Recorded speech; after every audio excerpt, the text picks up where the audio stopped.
The ObamaGate reckoning, the swoosh recovery, how the libs lie about Barr and Pompeo, is China hacking our vaccine research, and Trump retweets the Buckster 6 times on Sunday morning.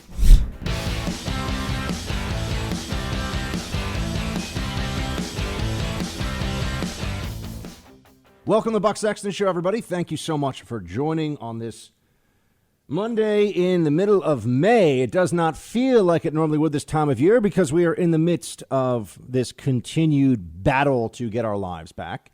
The good news that I have for you today is that there are some signs of real progress here.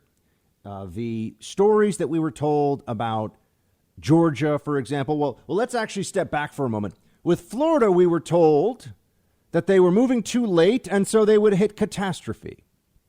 Turned out that was not the case. With Georgia, we were told they were moving too early to reopen, and so they would hit catastrophe. Turned out that's not the case. In fact, Governor Brian Kemp shared just a couple of days ago that today marks the lowest number of COVID-19 positive patients hospitalized nationwide since hospitals began reporting this data on April 8th. Today also marks the lowest total of ventilators in use, 897 with 1,945 available. We will win this fight together. So Georgia is now 15 days into its reopen. We've started to have some businesses getting back on their feet, and I want to talk more about what this is going to look like across the country. But the team apocalypse, as our friend of the show, Alex Berenson, calls them, the shutdown forever chorus, is losing ground because, one, shutdown forever is crazy, and two, the data does not support it. The data does not support, at this juncture, the continued state by every state lockdown that we've seen, and that's why the states that are beginning to reopen are doing better than was anticipated, better than was expected. We shouldn't have any surprise with that. But I will get more into what is being called in the Wall Street Journal the swoosh-shaped recovery, which, let me tell you, is not that easy to say on a radio show. That should be not a V-shape. V-shape would be the best. A swoosh is going to require a little more patience, and we'll get to that later on in the show. And then also just the media malfeasance on display over the weekend was like nothing else you could imagine. I mean, well, I guess it's like the media always is, but they got caught with their hands in the cookie jar. Not a once, but a twice. Well, maybe that was in the spaghetti plate, not the cookie jar. But you know what I mean. They got it caught 2 times. So we'll get into that. We'll talk about why they keep making mistakes only in one direction, and anti-Trump, and then expect us to think that these are good faith errors. I don't think so.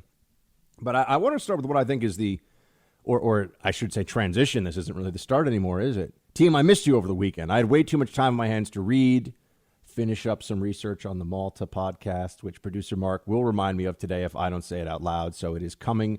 Even the Snow Princess has said, where is your Malta podcast? Because she wants to hear it. And I'm like, it's just going to be me sitting alone, drinking mezcal and talking about a battle from over 500 years ago, or from 500 or so years ago.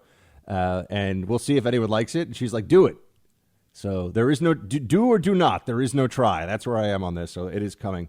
But over the weekend, there was just a lot of watching of movies and reading and doing research. And the most interesting story to me is really taking us back to the beginnings of the Trump presidency and the opposition to him and the hashtag resistance. And much of what we have been talking about since, well, honestly, since this show went into national syndication, which was now it's kind of stunning, but it was 4 years ago, which had to do with the deep state plot, the coup against the president of the United States. This is what they were doing. I mean, they tried to find a mechanism, a legal mechanism for it. They abused power. They certainly broke regulations, and they broke faith with the American people and with the Constitution. But we now know beyond any doubt that there were people in the very top echelon of the federal government. And when I say beyond any doubt, we have proof. We've known for years. Go back and listen to what I was saying about the Flynn prosecution a year, 2.5 years ago. Right? This is not a surprise to any of us. So there's a part of us that we're just seeing what we have known, what we have believed all along here to be confirmed by the evidence from the disclosures now from federal court. And as we know, the dropping by the DOJ of the case against General Flynn, which came from a career, not a political appointee, a career DOJ guy, that has shown us that we were right, of course, and that everything that we had thought about the other side was true. And now we have actual documentation of it. Now it's not just this is what would make sense, knowing what we know and knowing who they are and what they're trying to achieve. This is no longer a theory. This is fact. This is fact that they went after Flynn in a way that was egregious, wrong, full of lies and dishonesty, and that it was all a part of this broader effort to destroy the Trump administration using this complete fabrication. It really is a fabrication of the Russia collusion fantasy. And look, I think that Sidney Powell says it quite well here. And I don't want to get to, she's the lawyer who the establishment was, thumbing their nose at and mocking for a long time here. Oh, she's all these so-called legal experts at the different sites and on CNN and MSNBC, feeding their ignorant left-wing moron viewership as much anti-Flynn bile as they possibly could all the time. Why do people hate General Flynn so much? What did the guy even do? They even if you believe what they believe, he fibbed about unimportant, non-criminal nonsense to some FBI guys who did a sneak attack on him. You think that's worth ruining somebody's life over? The Bill Clinton defenders of the Democratic Party think that ruining Flynn's life over this. Remember, Clinton lied about a whole bunch of things. It was more than just he lied about sex. That's an idiot's line. He lied about multiple things. He also told people to lie on his behalf while there was while was the special counsel investigation going on of him. So he was that is obstructing justice, right? He was doing all these things, but they just said, he lied about sex, and they made it go away. They want to ruin Flynn's life, and you say, why? What did he do? And that's a very interesting question, actually. Why did he upset them so much? Because I'm building all of this to Obama's role. Why did Obama escape any of the major criticism, any of the focus in this whole thing? Who was the president? Who was running the White House? Who was at the top of the government food chain when this whole thing was going on? Barack Hussein Obama. Who was getting briefed about some of these moves, including the move on Flynn and the phone call and all this stuff? Obama. I think that we often lose sight of how immune to real criticism and transparency and opposition the Obama administration was. The media, as dishonest and disgusting as they are still very powerful, and they completely prostrated themselves in front of Barack Obama. They begged for him to just say a nice word about them or just wink in their direction. It was gross. And that's why it's no surprise that the media, now when I say that they're dishonest and horrible and they complain so much about Trump, I turn around and look at this and say, well, given what we know about how they were acting under Obama, this is just the exact opposite reaction that they're having. This is an opposite thing. It's opposite day. That's what they're doing. But Obama was able to escape the ire, even of conservatives for the most part on this one. And, we had a piece on bucksexton.com based on my analysis here on the show and what I've also tweeted out that, the buck stops with Obama, essentially, that there's no way that you can know that this conspiracy, that this soft coup occurred and not view Obama as somehow involved and ultimately responsible. And then the question just becomes, how much was it directed by him? Was this on his watch and he bears responsibility, or was this at his behest? And so these people were really just tools of an Obama vendetta against Flynn. There is plenty of evidence to suggest now that may have been the case. And we know for a fact, based on the events here, that there was bad faith, abuse of power, and illegality even behind the scenes to take down Flynn. And Obama knew about that bad faith, and people around him were acting on it, and he didn't do anything about it. So he's at least somewhat guilty, and I mean directly guilty of this takedown of Flynn. Now we're just trying to figure out how guilty. And that's where Sidney Powell, the Flynn lawyer, who, we got to give her a hand. We got to give her some applause here. I know she appears on a lot of shows, a lot of radio shows and Fox all the time. I mean, I might have her here, but I feel like there are some guests who you're seeing so much of on TV that, I value all of my time with you. And so if I feel like someone's done 100 interviews in 5 days or something, I'm not always that keen to be like, well, let me ask you the same questions everybody else does. But maybe we'll ask her to come on. And I've been aware of her work for a while and been supporting it. I mean, I was tweeting at the president, pardon General Flynn. I could go back in the archives and check, but maybe a year, maybe 2 years ago. I've been saying we got to get this done. But here's what Sidney Powell, back to the Obama responsibility in all this, which this, my friends, this is the third rail. This is the nuclear reactor that will melt down if you get too close to it for the libs. They will completely lose their minds. Who's really the standard bearer of the Democratic Party? I don't care that Joe Biden is their nominee.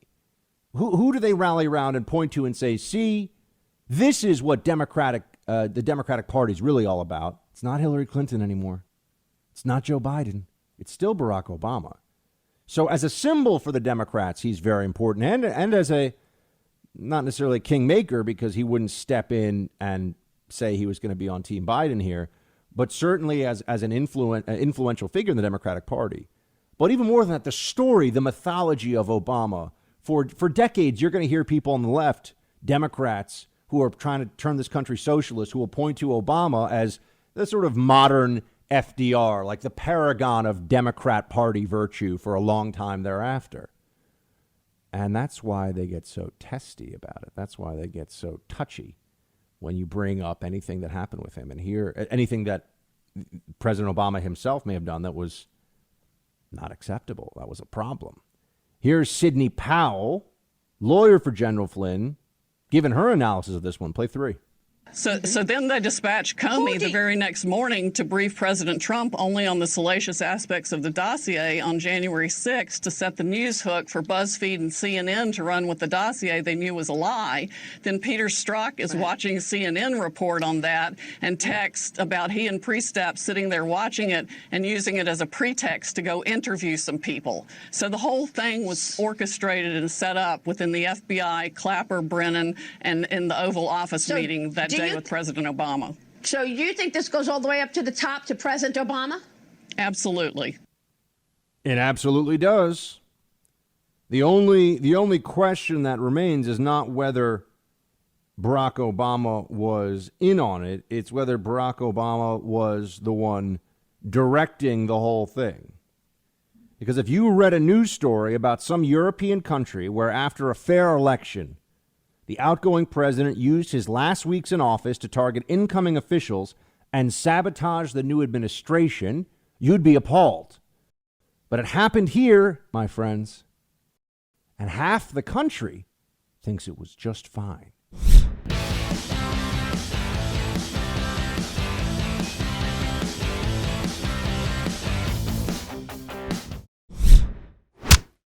You can tell that they're getting a little bit closer than Obama is comfortable with on this whole thing. You can tell because he's speaking out. Now the legacy is in jeopardy. Now the mythology of Obama has come into question. He was, as they called him in the media for years, no drama Obama, so deliberative in all of his, we'll talk about this. I'm going to take some time. And I'm going to take 10 minutes to say anything. And they were always talking about he was a genius, he's perfect, he never did anything wrong. And, there are some parts of Obama's presidency that I think are unassailable, and that he was, he seemed like a good dad and husband and a good family man. How much is that really a part of the presidency? You could discuss, how much of that is relevant, but there are things I don't attack things about Obama that I think weren't, either were praiseworthy or weren't a problem. His conduct in this matter is horrific, okay? The fact that he allowed General Flynn, a 30-year-plus military veteran who had served under Obama as chief of the DIA, and they had some vendetta against him, and he allowed this to go forward, is absolutely disgraceful and horrific. And that's why Obama, in this phone call, this was published, this is audio, a phone call with Obama and his 3,000-person, Team Obama. I don't know what exactly they're called, but it's these people that all are still on, the Obama. Producer Mark, do we know what they're officially, who was on this phone? I know it's 3,000 people. They're obviously all Democrats, and they're all like, Obama. They, worship this guy. But there's some term they have for them. They're like the Obama, I don't know, something. Obama squad. But here's what he said about President Trump and his coronavirus response. Play 9. It would have been bad even with the best of governments. It has been an absolute chaotic disaster when that mindset of what's in it for me and to heck with everybody else, when that mindset is operationalized in our government. That's taking a shot directly at Trump.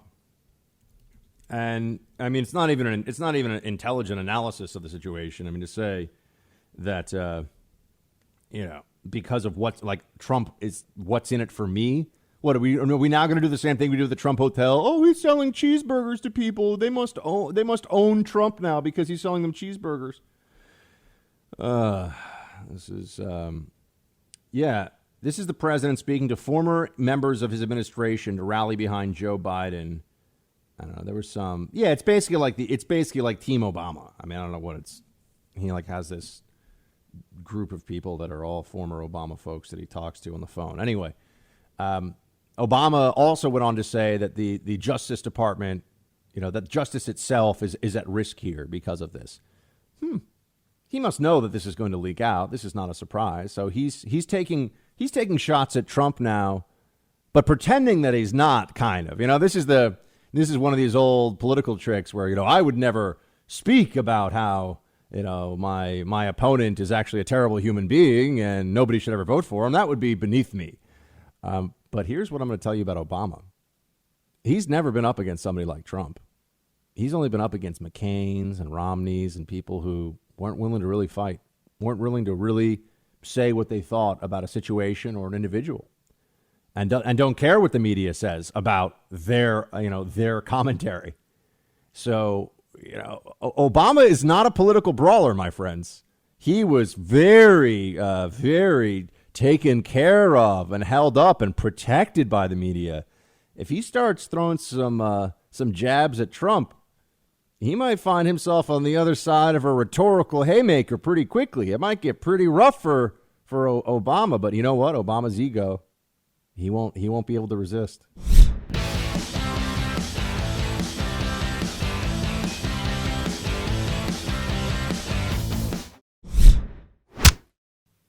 This is disgusting. It's something that we've been exposing and fighting to get the truth out for a long time.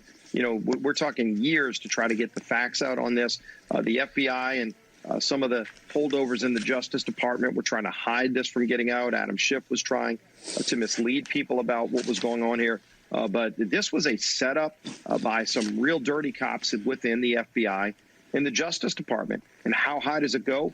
There are very serious questions being raised about whether it goes all the way to the top.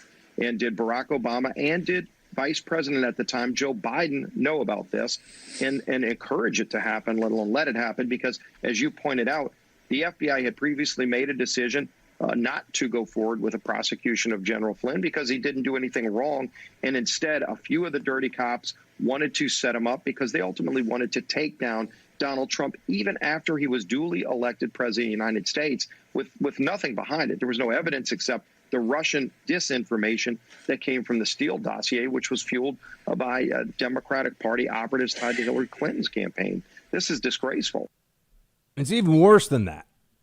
I mean, Steve Scalise is right, but it's worse than that. We now have these, and I spent my weekend, because I know how to, ain't no party like a Team Buck party, because the Team Buck Party reads a lot of government documentation off of .gov websites so that he can do a good radio show.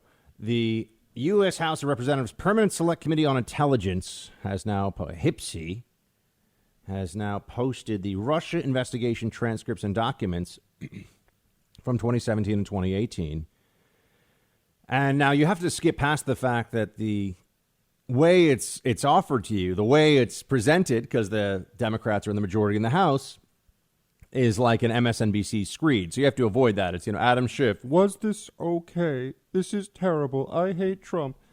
The usual cold-eyed nonsense, lies and just, he's such an odious, grotesque little man, the Adam Schiff. Very bad fellow. Really not somebody you'd want your family, your kids, your friends, anybody around. Not a good guy. But here it is. I mean, because I don't think you could be a good person and ruin someone's life for politics, like ruin someone like General Flynn, along with many others. We're focused on Flynn right now. Look what they did to Carter Page. Look what they did to Papadopoulos. Look what they did to Roger Stone. Roger Stone's going to prison for 4 years. They say that's not enough. These people are sociopaths. They do not feel other human beings' pain. They do not understand the damage that they do.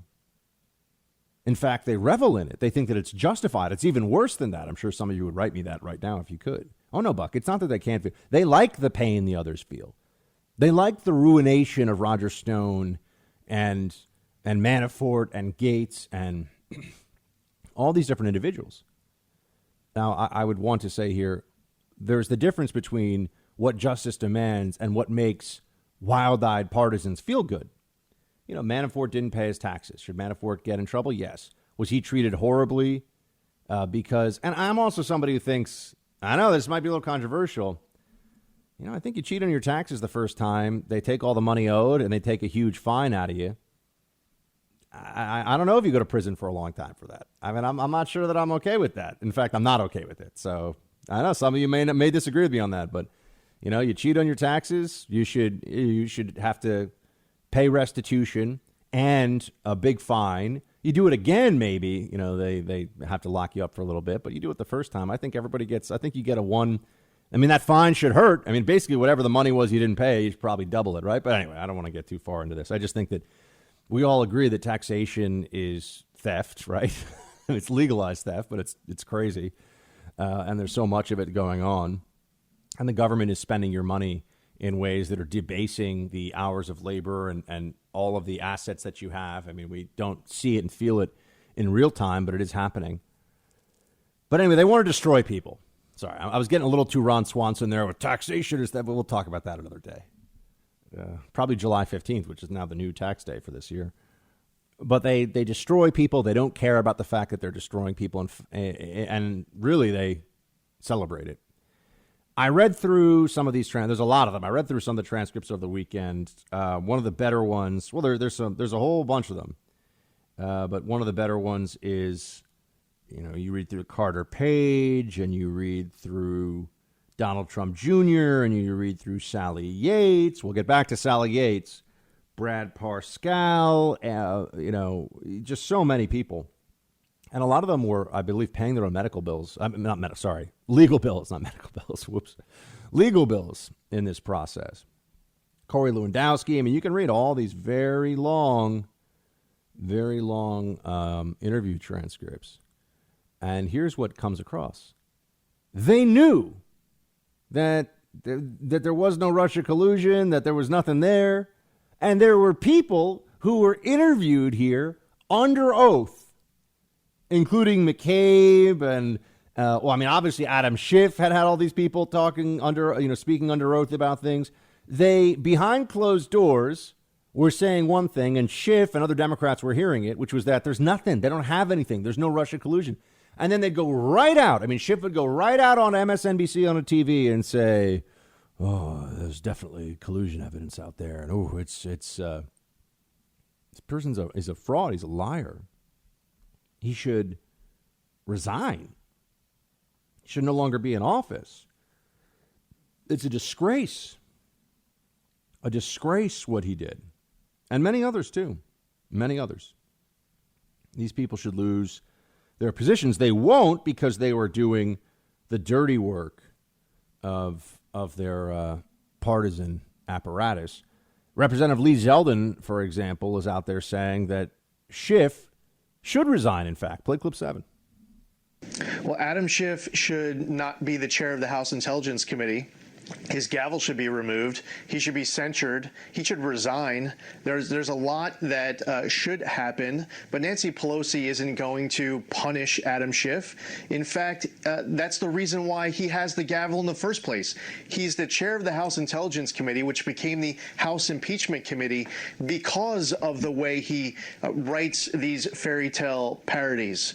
Because of the Russia investigation, then it became the impeachment push. It's actually one that the Democrats reward. It's one that the media rewards. So I'm not going to expect any repercussions, even though he should resign today. Yep, that's all correct. He should resign today. He will not resign today. And I'm also warning you right now, there will not be any real justice, I think, here for any of the people that attempted the coup. Will effectively get away with the attempt. They weren't successful, but they will not really be punished for the attempt. Sure, Strzok was fired, McCabe was fired. That's some punishment. Those are people, Strzok and McCabe and Page. These are people who locked up individuals countless times over the years for nonviolent crimes, frauds, white-collar crimes, accounting frauds, mail fraud, wire fraud. Send people to prison for that. Just remember that. They were fine with other people with near victimless crimes, never mind even getting into like insider trading stuff. With near victimless crimes, they would send people to prison, separated from their family. They're fine. And they tried to undo the results of a presidential election. And they're not going to get punished really at all. They're not going to spend a day in prison. I mean, McCabe lied under oath and is getting away with it. That's just the deep state privilege. That's just when the people that still run these different offices, you don't even know their names. I mean, I remember what this is like from the CIA, when the people that are in charge of the different subcomponents, not even just at the director level, but below that, when they think you're one of theirs, you're going to get you're going to get not just the benefit of the doubt, you're going to get a pass. If you speak out against the institution, though, or if you are a political problem for them, they will string you up and rip you apart and annihilate you. I mean, they just will absolutely destroy you. So McCabe gets away with this. Yeah, that's what I don't think. Unfortunately, though, the part of this that we really need more information on would be the Obama, direct President Obama himself, his involvement in all of this. And I just think that that's going to, there's no incentive for the people who would really know to come forward. There's no incentive for those who would have been in that room, in that Oval Office, Comey and Yates and Clapper and Brennan. Clapper, Brennan, these guys were going behind closed doors and saying, no, we didn't have any Russia collusion information. And then they're going on TV, oh, I knew there was Russia collusion. I can't imagine being such a liar. Such a liar. If I go on TV and I get a fact wrong, I beat myself up for days afterwards. And I'm like, how could you have been such an idiot? And that's just an accident, right? I can't imagine going on and saying something of this kind of a momentous issue, like whether the president of the United States stole the election and is a traitor. And you were the former head of the CIA, or you were the director of national intelligence, and you know, because you've been behind closed doors, never mind just the intelligence you had access to, but you've heard the investigation and the questions, and no, you're just going to pretend. You're just going to lie. Just going to be a huge, disgusting liar and get rewarded for it. People like Comey have effectively been rewarded. I mean, Comey is making tons of money. Democrats everywhere basically weep, female Democrats think Comey is some dreamboat. I mean, it's disgusting. But here we are. Here we are. We know the truth now. Will we get justice? I think the answer is probably not, but we'll see. But we go back to it. ObamaGate. What did he know? When did he know it? And let's not give him this false invulnerability anymore where you can't really criticize Obama. Oh, no.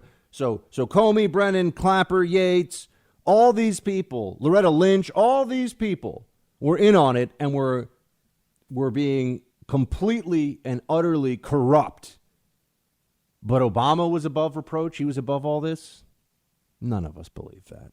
We know that's a lie. How much of it can we prove? That's what we have to see.